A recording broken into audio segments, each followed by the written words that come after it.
Hello అండి, నమస్తే. నేనైతే ఈరోజు చికెన్ కర్రీ సింపుల్గా చేశానండి. ముందుగా ప్యాన్ పెట్టి ఆయిల్ వేసి మిరియాలు, చెక్క, జీలకర్ర వేసానండి. తర్వాత ఉల్లిపాయలను, పచ్చిమిర్చి వేసానండి. అవి కొంచెం బాగా వేగాలండి.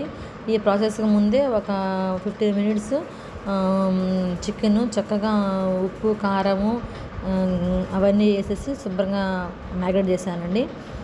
ఉల్లిపాయలు మనం త్వరగా వేగాలంటే మనకి సాల్ట్ వేసుకుంటే చక్కగా మనకి త్వరగా వేగుతాయండి. కొంచెం చిటికెడు పసుపు వేసానండి. వీటిని మనం చక్కగా ఆయిల్లో బాగా ఫ్రై చేసుకోవాలండి. పచ్చివాసన పోయే వరకు మనం ఫ్రై చేసుకోవాలండి. ఇలా వేగిన తర్వాత మనం ఫ్రెష్గా నూరుకున్న అల్లం వెల్లుల్లి పేస్ట్ అయితే వేసుకోవాలండి. చక్కగా మనం దాన్ని నూనెలో వేయించుకోవాలండి. పచ్చివాసన పోయే వరకు మనము అల్లం వెల్లుల్లి పేస్ట్ వేయించుకోవాలండి. అవి వేగిన తర్వాత నేను ముందుగా నానబెట్టుకున్న చికెన్ ఉంది కదండి, వీటిని అయితే మనము ఆయిల్లో కొంచెంసేపు వేయించుకోవాలండి. ఆయిల్లో చక్కగా మనం ముందుగానే మ్యారినేట్ చేసుకుంటే దానికి ఉప్పు, కారం అన్నీ ముక్కలు బాగా పడతాయండి. అందుకని చక్కగా వేగాక కొంచెం కరివేపాకు కూడా వేసుకోవాలండి. మనము ఒక టమాటా అయితే కోసానండి, కొంచెం గుజ్జుగా ఉంటుందని.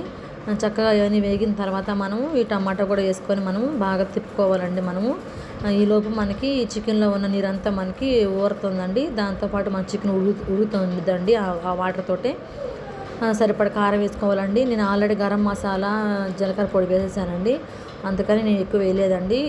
కారము కొంచెం ఉప్పు తగ్గిందండి, ఉప్పు కూడా కొంచెం వేసుకున్నానండి. సరిపడ ముక్కలు సరిపడ ఉప్పు కూడా వేసుకున్నానండి. ఇవి బాగా మనము వేగిన తర్వాత మనకి ముందుగానే మన దగ్గర ఉన్న నా దగ్గర అయితే జీడిపప్పును ఎండు కొబ్బరి ఉందండి. దాన్ని శుభ్రంగా మనం దంచుకొని వాటర్ కలిపి ఒక కప్పు తీసుకున్నానండి.